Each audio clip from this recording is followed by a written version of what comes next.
Gjykimi që tronditi botën.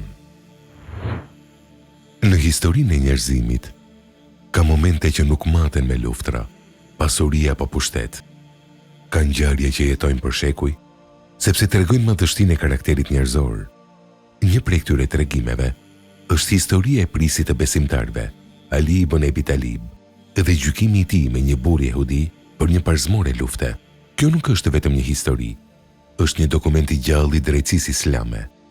Një tregim që dëshmon se në Islam, ligji nuk përkulet para pushtetit, por vetëm para së vërtetës. Ishte koha kur Aliu ishte halif, udhëheqësi i një prej shteteve më të mëdha të asaj kohe. Një burr që sundonte toka të gjera, ushtri të fuqishme dhe miliona zemra. Por pavarësisht pozitës së tij, ai jetonte thjesht. Zemra e tij ishte e lidhur me drejtsinë dhe frika e Allahut ishte mbi çdo autoritet. Një ditë, Aliu humbi parzmoren e tij. Thuhet se ajo kishte rënë gjatë një udhtimi ose ishte humbur në rrugë. Pas disa kohësh, ai e pa atë në duart e një burri jehudi në treg. Aliu e njohu menjëherë. Ai u afrua burrit dhe me qetësi i tha: "Kjo është parzmorja ime. Nuk e kam shitur dhe nuk e kam dhuruar askujt." Burri jehudi e shikoi drejt në sy dhe ju përgjigj: "Parzmorja është në duart e mia. Ajo është prona ime." Në shumicën e mbretërive të botës së atërshme, një sundimtar do ta merrte menjëherë atë që pretendonte se ishte e tij. Askush nuk do të guxonte ta kundërshtonte, por Ali ibn Abi Talibi nuk ishte si mbretërit e botës. Ai nuk përdori forcën, nuk urdhëroi ushtarët, nuk e kërcënoi burrin. Atëherë, le të shkojmë te gjykatësi. Dhe kështu, halifi muslimanëve dhe një burr jehudi ecën së bashku drejt gjykatës. Një pamje që në vetvete ishte revolucionare. Sundimtari më i fuqishëm i kohës po hynte në gjykatë si një qytetar i zakonshëm. Gjykatësi ishte Shurej al-Kadi, një prej dietarëve dhe gjykatësve më të drejtë të kohës. Kur Shurejhu e pa Aliun, ai u ngrit nga respekti. Por Aliu nuk dëshironte privilegje. Ai i tha: "Mos u ngri për mua. Në gjykatë, të gjithë janë të barabartë." Këto fjalë ranë si rrufe mbi zemrat e të pranishëmve. Pastaj filloi gjykimi.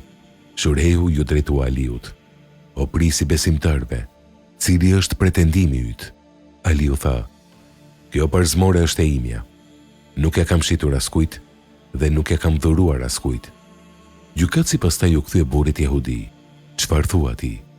Ai u përgjigj: "Parzmorja është prona ime dhe ndodhet në posedimin tim." Në ligjin islam, pretendimi kërkon provë. Gjykatësi e pyeti Aliun: "A ke dëshmitar?"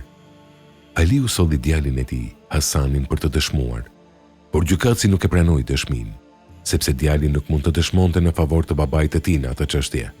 Aliu zemrua, nuk e kundërshtoi vendimin, nuk tha: "Unë jam halifi." Ai heshti, sepse e dinte se drejtësia nuk ndërtohet mbi emocione, por mbi prova. Gjykatësi atëherë shpalli vendimin. Parzmorja mbetet në posedimin e burrit jehudi. Në atë çast, heshtja mbuloi vendin. Një gjykatës islam sapo kishte vendosur kundër sundimtarit të muslimanëve, dhe sundimtari e pranoi vendimin, pa zemrim, pa hakmarrje, pa presion, vetëm me nënshtrim ndaj së vërtetës. Por ajo që ndodhi më pas ishte momenti që ndryshoi zemrën e burrit jehudi. Ai mbeti i tronditur. Ai kishte parë mbretër dhe sundimtar. Kishte parë njerëz që përdornin pushtetin për të shtypur të dobtit. Por kjo ishte diçka tjetër. Ai pa një udhëheqës që pranoi të gjykohej si një njeri i zakonshëm, pa privilegj, pa forcë, pa padrejtësi. Zemra e tij filloi të dridhej. Pastaj ai tha: "Pasha Allahun, ky është morali i profetëve." Ai e uli kokën dhe pranoi: "Parzmorja është e Aliut. E morra kur ai e kishte humbur." Dhe më pas, i prekur nga drejtësia që pa me sytë e tij, ai shpalli shahadetin dhe pranoi Islamin. Një gjykim që në dukej si humbje për Aliun, u shndërrua në fitore për të vërtetën. Kjo histori është transmetuar nga dietarët e historisë islame dhe përmendet në veprat e shumë autorëve klasik, si Ibn Kathirit e të tjerë, që kanë folur për drejtsinë e Ali ibn Abi Talib. Mesazhi i kësaj ngjarjeje vazhdon të jehojë edhe sot. Drejtësia e vërtet nuk matet kur i jep të drejtë mikut tënd, por kur je i gatshëm të pranosh gjykimin edhe kundër vetes.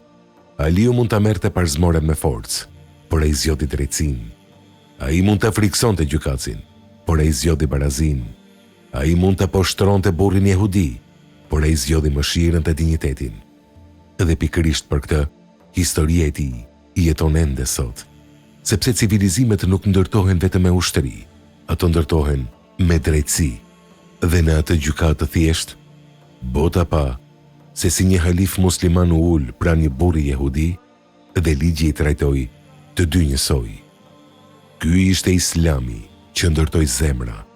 Ky ishte morali që ndryshoi njerëzimin. Kjo ishte madhështia e Ali ibn Abi Talib.